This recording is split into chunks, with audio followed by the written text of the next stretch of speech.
Kristy Rice here with another demo from Painterly Days, the watercoloring books for adults. I'm going to be using the Japanese watercolor set that you see on the left here. I swatched it out recently. Really vibrant set. I love it so much. It's not that expensive. I'll be giving you more information below in the description, so if you want to pick one up, you certainly can. You can also check out Sandy Allnock. Her site reviews a lot of different materials and watercolors and things that you might be interested in using, so I'll give you that info. Here's a look at the cover of Painterly Days pattern, one of the 3 in the series. So pretty with rose gold foil on the cover. Look at that. It opens up double wide. This is a 9x12 book, guys. Double wide. There's the forward, beautiful linen binding. Then we have photo tutorials and a watercolor wheel. Love that. Going to get into the book here soon. You'll see that each of the 25 patterns has a painting tip, a narrative, and a little bit of a writing on being an artist. So it gives you inspiration for creativity. Our first pattern here is architecture, then circles, then damask. Thick paper there, perfect for watercolor. Swirls is next. Front and back, the artwork is the same. Lacy. Medallions, Mod 1 and 2, they're slightly different, but I love them both. Paisley. And notice when I flip the page, guys, I painted that heavily, nothing on the back. The next is Floral Swirls, then Boho, then Deco 1, and then Deco 2, Navajo, Chevron, which I'll be painting today, Baroque wallpaper, guys, you'll see that soon. Suggested materials on the right. There's Baroque wallpaper, Modern Damask, ECAT actually, Nouveau wallpaper, lattice, vine wallpaper, whimsical shells, Victorian hearts, front and back, no bleed through, look at that, mid-century, and then tropical. Let's get to painting. A technique that I love is starting with just clean water. Paint clean water onto the page, then bring in some color. Let it float in here and there.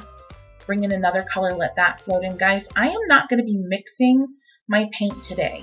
I am pulling color directly off the palette.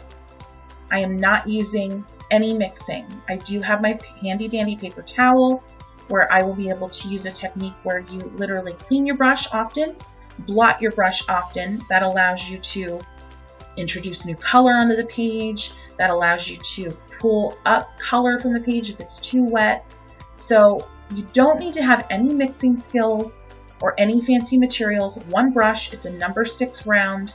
I'll put that in the bottom description as well for you. And I am just adding into the wet that I started with. Added yellow, then I added orange. Now I'm adding a reddish tone. Again, not mixing color here, guys.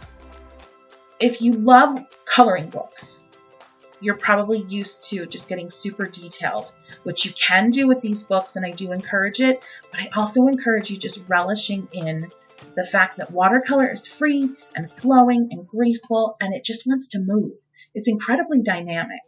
So just roll with that. Don't try to, in the very beginning stages of experimenting with watercolor, don't try to nail down watercolor and be super detailed with it. Let it do what it does so beautifully. And then when you've gotten your sea legs under you, so to speak, with watercolor, you can start to go more detailed.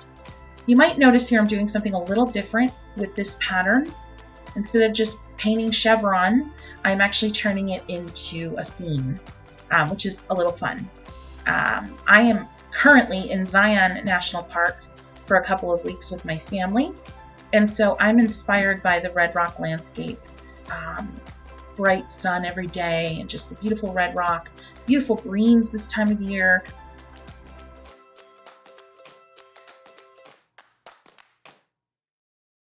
I'm zooming in because I want you to see you're not getting any pilling or any distress in the paper. I am working in here a lot. There's a lot of water in there. I'm going back and forth over and over with my brush, and you'll notice there's none of those little pills. So going back here, just filling in more.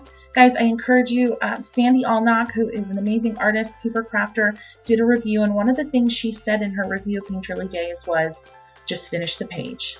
And that's what I encourage you guys to do with your first page in Painterly Days. And don't worry, I'll give you sources if this is the first time you're hearing about us. Just finish the page. Go with the flow. Don't try to be too detailed. Don't worry about mixing color. Just pull the color straight from your palette. That's all I'm doing today. The only mixing of color that's happening is happening naturally on the page. It's such a stress-free way of experimenting with watercolor because you go into it knowing you don't have to have these masterful color mixing skills. You can just hop into it and enjoy it. Now I'm getting into the sky. I'm using still that number 6 brush. Remember guys, a lot of water on your brush. I can't stress it enough. If you don't use enough water, your paper is going to get distressed. It's going to pill. You want your brush and the paint to glide over the paper. And the only way for that to happen is with a lot of water. You can always take a dry, clean brush and scoop up extra water, blot it on your paper towel. You can always do that. But once you've started with too little water, the paper starts to dry and that color pretty much is locked in. So I always say the more water, the better. So every time you see my brush leave the screen, I'm picking up more water. More water. It's so important. So I'm getting my sky going here. Also, just getting a feel for kind of the mountains, the quote-unquote mountains. Remember, this is kind of an imaginary scene here that I'm creating out of a pattern. Getting a sense of their distance, adding in purples, adding in purplish blues. But I just wanted to show you guys something really fun to do in the pattern book. You don't have to just paint the pattern. You can turn it into something else. You can make a scene out of it. Very simple. All I did to make this look like a scene, a landscape, rather than just a pattern, was add in that sun. And I did a little yellow outline with my brush stroke, and that's it. Adding in some purples here. Ah, so pretty. So, so pretty. I haven't decided quite what I'm going to do with the sky as it goes up towards the top of the page. And if anyone here has noticed, you're very insightful if you have, and you've noticed that I'm actually painting the page upside down, which was a complete blunder, but you know what? I went with it. So there we go. Just adding a ton of water to bleed out that color, that blue, so it just kind of bleeds out over the whole page. I don't want to make it really dark at the top. I'm starting to add in a little bit more color here. And also then, remember that dry, clean brush, lift away extra color and water? I'm using that technique here.